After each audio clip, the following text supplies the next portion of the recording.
brand new awards roundup show here on Max Talks Movies. My name is Max Dinnenberg. I was going to do a Max Talks movie news episode breaking down the Super Bowl trailers, and I was like, actually, there's a lot more to talk about on the awards end as we hit the Critics' Choice Awards. The PGA and the DGA all had their award shows and winners announced this past weekend. So before we hit SAG and the Oscars, let's see where we are in the race heading towards the Oscars in early March. So my name is Max Dinnenberg. Welcome back to Max Talks Movies. If you're new to the channel, please hit that subscribe button and ring that bell for notifications. Trying to get to 300 subscribers in the next month, so please hit that subscribe button, ring that bell for notifications. I talk awards, movies, TV. I do rankings and out of theater reactions. So if you like any one of those things, subscribe, ring the bell, comment down below. What are your predictions so far heading into the Oscars? Did anything this past weekend change anything to you? Is Best Picture done? Let me know. I love talking with you guys in the comment section down below. Also, please hit that thumbs up button, guys. That is how you support the channel. So as I said, both the Critics' Choice Awards, which was the big award show this past weekend, happened on E! And then you had the DGA and the PGA. And the DGA is the Directors Guild Awards. And then you had the PGA, which is the Producer Guild Awards. And obviously, we'll talk about a lot as this is about recapping the race, where we are now with the Oscars race, heading into the Oscars in early March, going over some winners and stuff like that. So before we even get to the Critics' Choice stuff, there has been obviously massive controversy since the last time I talked to you. The last time I talked any awards buzz was my movie news show where I talked about the AI thing for The Brutalist.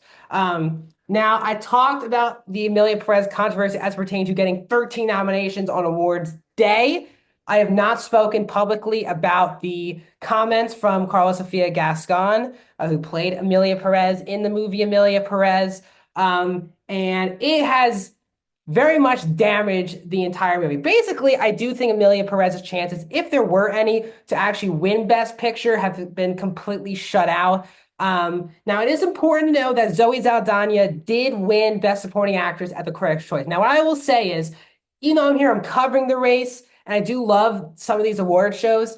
I think people do put, especially people who cover award shows, put too much importance on outside award shows heading into the Oscars because especially Critics' Choice, and as someone who does, I'm not knocking Critics' Choice, I would die to be able to vote for a Critics' Choice Award. I do think critics, more so than any other award shows, those people their jobs are to watch every single movie because they have to. It's for their living.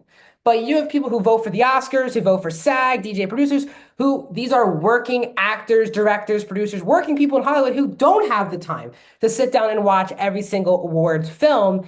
And I do think at some point the critics should have a bit more of importance on awards season. But again, until the Oscars are somehow dismembered or something like that, this is where we'll say where Critics' Choice is one of the least significant award shows on the way to the Academy. Because again, critics don't vote for major awards outside of their own award show. So I will say that. So I'll just say this right out there. We'll start with Critics' Choice and we'll move into PGA, DJ, and then the overall scheme of things for the awards season. So as you see behind me, at least for supporting awards for the Critics' Choice, it went as it's probably going to go on Oscar night, which is Zoe Saldana for Amelia Perez, and you had Kieran Culkin winning for A Real Pain.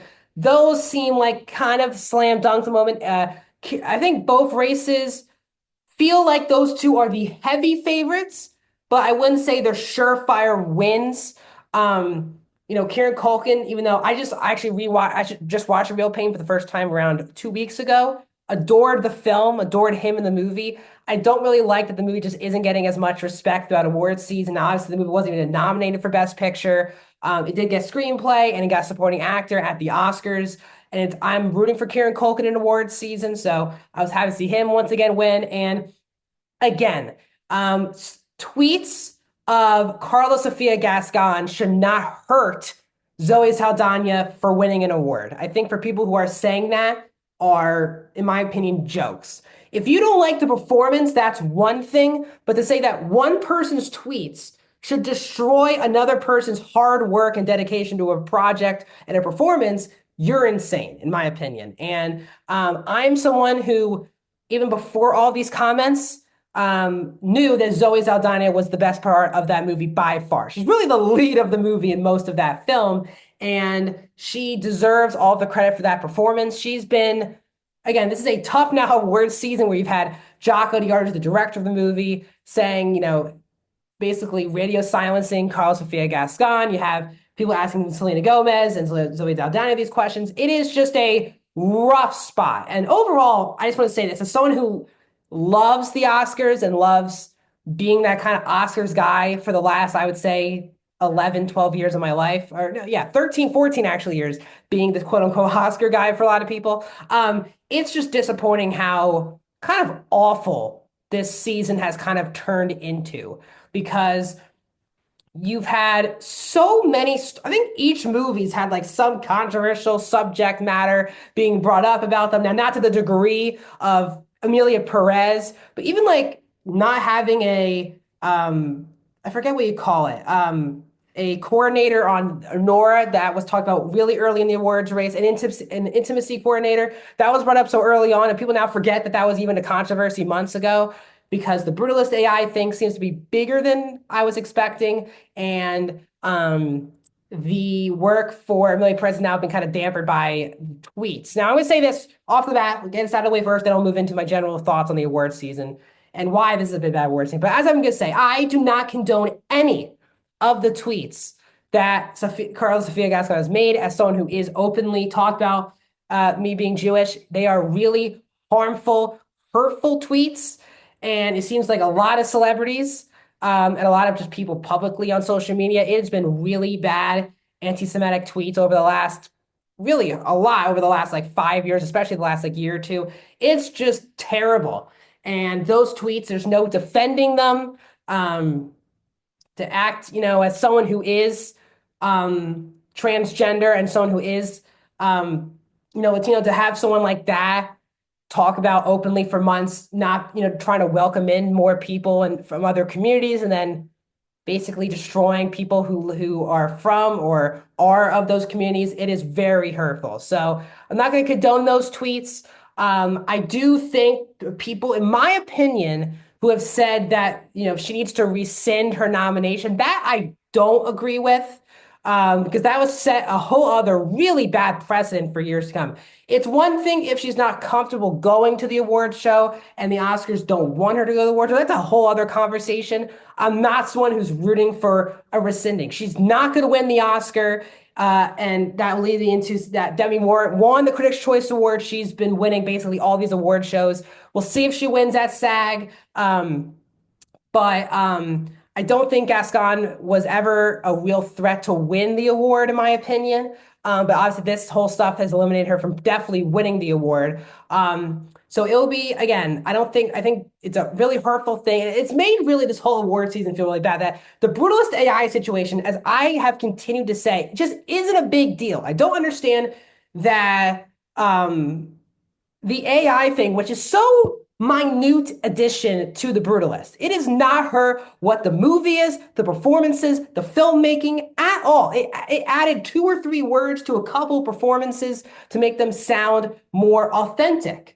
And the fact that it seems like it's kind of hurt the brutalist, at least this past weekend, because yes, Adrian Brody did win for Best Actor for The Brutalist. The movie did not win Best Movie at the Critics' Choice. That went to Honora. And not just that, Honora, Sean Baker winning the DGA for Best Director was a huge shock because it seemed like Brady Corbet for The Brutalist was an absolute lock at the Oscars. Now, I still think he should be the front runner to win Best Director, but we will see if SAG hurts anyway. I still think Adrian Brody and Brady Corbet are strong locks at this moment to win their respective categories at the Oscars. I do think Sean Baker will win an Oscar. I just don't think it will be for directing. I think he has a strong chance to win for screenplay for Honora. But it does feel like Brody and Corbet are locked for wins. And it does, for me, it will be really interesting. I would still pick The Brutalist to be favored to win Best Picture. But obviously, Honora has become the it was the awards darling, and now I mean the festival darling, and now it's become the awards darling as Honora won at the PGA, DGA, and the big award at the Critics' Choice. And those are huge wins for them on their momentum trail heading into the awards season. Now, for some reason, even though with all these awards, Mikey Madison has not been getting many wins, if at all, throughout this award season. And she's kind of been, it's kind of just been, her, your Borisov is also a supporting actor, hasn't gotten a single win.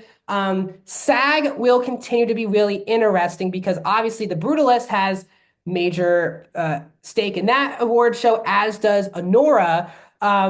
So I do think there's definitely a better chance than it did before this last weekend that Honora could be a threat to win at Best Picture. I would still bet money on The Brutalist to win right now. I think the people who are making too big of a deal of this don't really know either the industry that well, don't know movies that well. AI is just such a scary word for so many people. And it is for fair reason a scary thing in society.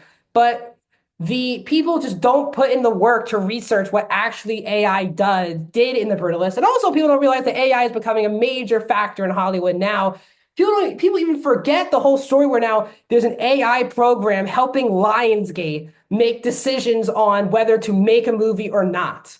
Like project ideas going through AI. That's how desperate Lionsgate's become a moneymaker now instead of after its awful 2024.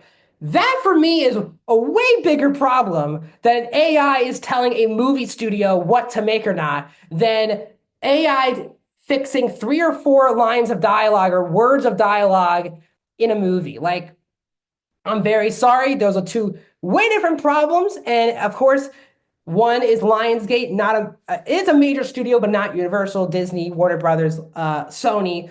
But you have The Brutalist, which is a major frontrunner in Oscar season, getting all of this hate. And I continue to defend The Brutalist.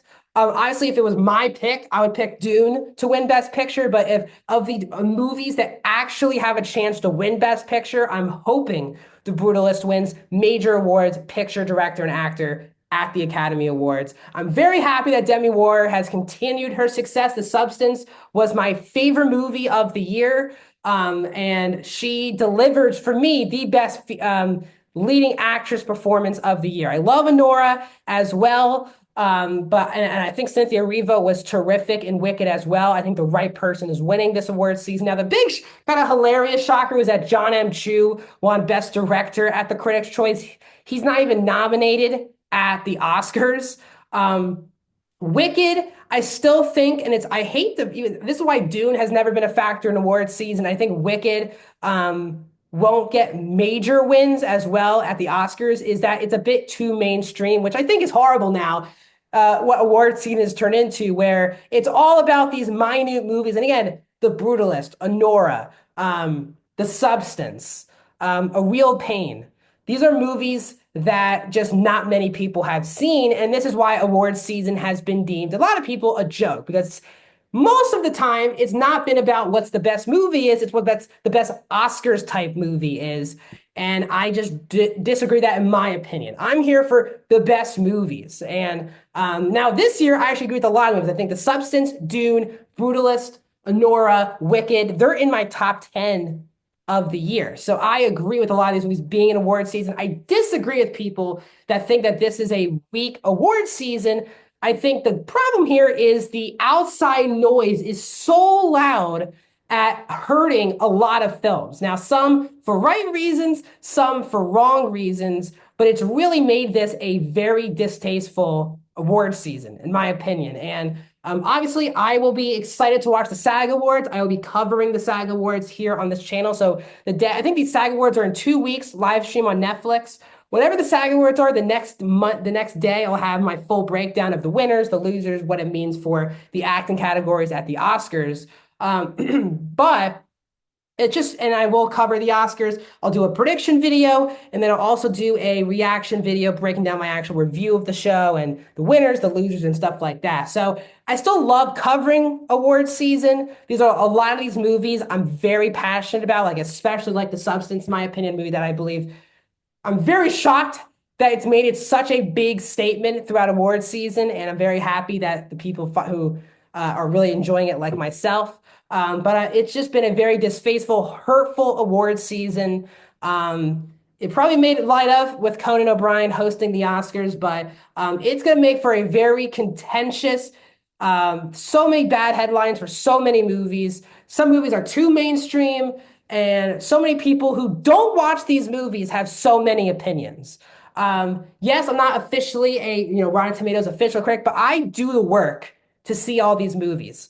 You see on my channel, I see well over 100 movies usually every year, and I put in the work to see these movies, not just for fun. Obviously, they are for fun. I love movies are fun for me. It's never work when I go to the movie theater or watch a movie on streaming. But I do it so I have a full scope of who I think should be in these award shows and have fair opinions on it. A lot of people who are clicking on your videos are people who have not seen these movies. And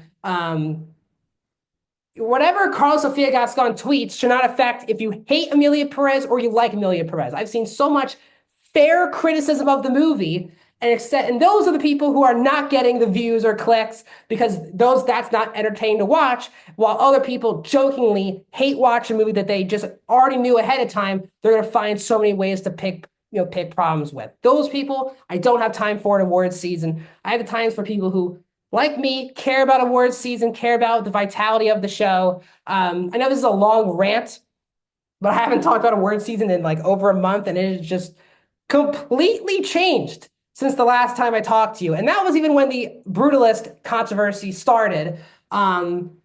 And the hate for Emilia Perez was well underway before all these tweets happened. So it's been a frustrating awards season to cover. I've always loved, and I still will, cover awards season for years to come and things like that. But I just wish we were in a happier spot with award shows and things like that. So I'll be back next time. I'll talk to you about awards season. It will be about the SAG Awards, breaking down the winners and the losers of that show, what that means for the Oscars. Again, Brody, Demi Moore, Kieran Culkin, and Zoe Saldana have been cleaning house this awards season. If they're not the winners, that will make for a big video here on the channel if they're not the winners at SAG, because if there's an upset, that can make things very interesting. Because again, Screen Acting Guilds are actors voting for actors, which is very similar at the Oscars, where acting branch is voting for the Oscars. So we'll very much see what happens in the next month or so leading into the Academy Awards. So that's my thoughts. Thanks for joining me on my multiple rants here on this video. What are your thoughts on awards season? Are you agreeing with me? Is it distasteful? Do you think this is why awards season has become honestly a joke, and that's why viewers have been going down for so many of these award shows? What can award shows or even just the Oscars itself do to make itself either more mainstream or make it more open for more movies and more viewers? Let me know in the comment section. I'd love to have a discussion video like that soon. Like the video, subscribe, and I'll see you guys soon.